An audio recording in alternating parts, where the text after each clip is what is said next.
అదే RTV app వార్తల్ని క్షణాల్లో చదివే అవకాశం ఉంటుంది. ఒక న్యూస్ పేపర్, ఒక టెలివిజన్ ఛానల్ మీ చేతుల్లో ఎప్పుడూ ఉంటాయి.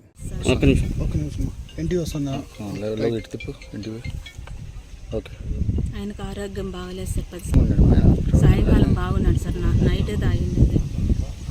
ఆయనకు 2 నెలల ముందు ఎక్కువ ఊపిరితిత్తులు ఇన్ఫెక్షన్ అయ్యి హాస్పిటల్లో ఉన్నాం సార్. చూపించుకొని వచ్చినాము. హాస్పిటల్లో కూడా చెప్పినారు మందు తాగకూడదు, సిగరెట్ తాగకూడదు అని. మళ్ళీ ఇంటికి వచ్చిన తర్వాత నేను అడిగినాను, హాస్పిటల్లో ఇట్లా చెప్పినారు కదా తాగకూడదు, మళ్ళీ ఎందుకు తాగొచ్చినావు అంటే నాకు మంచిగా తెలియదు, అప్పుడు వాళ్ళు టార్చర్లు ఎక్కువ అయిపోయినాయి. మళ్ళీ రాత్రి ఏమో పనుకున్నాడు. పొద్దున్నే నేను లేచి పక్కకు పోయినా సార్. నేను వచ్చి చూసేది మా కళ్ళ ముందరనే చూసేటట్లు అట్లా చేసుకున్నాడు సార్. తెలియదు సార్ ఎక్కడి నుంచి వచ్చిందో. ముందు ఇంట్లో ఏం లేదు సార్. ఇంట్లో బయట నుంచి తెచ్చుకున్నాడు. పొద్దున్నే నిద్ర లేసేసరికి లేడు సార్. ఆయన పడుకున్నాడు. ఆయన చోట నేను చోట పనుకున్నాము. లేచి చూసేసరికి లేడు. ఆయన ఎక్కడ పోయినాడో ఏమో. మళ్ళీ వచ్చేసి గన్ను ఎత్తుకొని వస్తున్నాడు.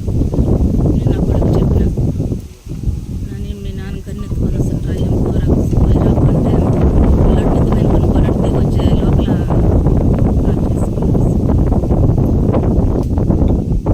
Okay sir. Suddalavallapalli village, Narayana Reddy గారి పల్లి పంచాయతీ, సంబేపల్లి మండలం.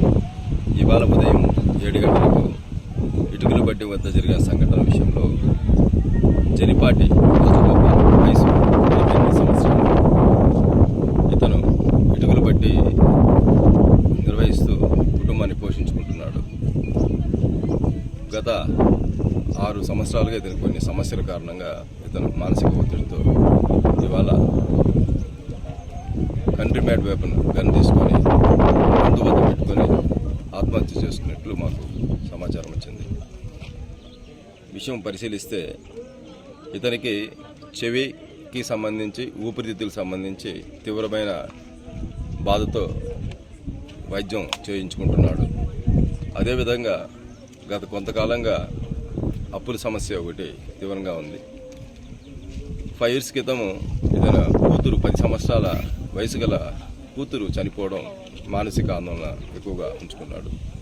ఈ క్రమంలో ఎప్పుడు తాగనివాడు, ఎప్పుడు మద్యం సేవించేవాడు. నిన్న మధ్యాహ్నం నుంచి ఊపిరితిత్తుల సమస్య ఉన్నప్పటికీ కూడా కుటుంబ సభ్యులు చెప్తున్న ధూమపానం మొదలుపెట్టాడు.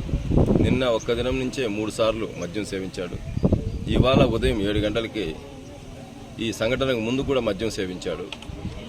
మానసిక ఒత్తిడితో కంట్రీ మ్యాడ్ వెపన్ తీసుకొని గొంతు వద్ద పెట్టుకొని ఆత్మహత్య చేసుకున్నాడు. కేసును సంబేపల్లి వారు రిజిస్టర్ చేసి ఇంకా లోతుగా ఈ కంట్రీ మ్యాడ్ గన్ను ఎలా వచ్చింది, ఆత్మహత్యకు ఇంకా ఇతర వేరే కారణాలు ఏమైనా ఉన్నాయని చెప్పి దర్యాప్తు చేస్తూ సంబేపల్లి పోలీస్ స్టేషన్ వారు కేసు ఇన్వెస్టిగేషన్ చేస్తున్నారు. మరిన్ని వీడియోస్ కోసం ఛానల్ ని సబ్స్క్రైబ్ చేయండి. లేటెస్ట్ అప్డేట్స్ కోసం వాట్సాప్ ఛానల్ ని ఫాలో చేయండి. అండ్ లింక్ డిస్క్రిప్షన్ లో ఉంది.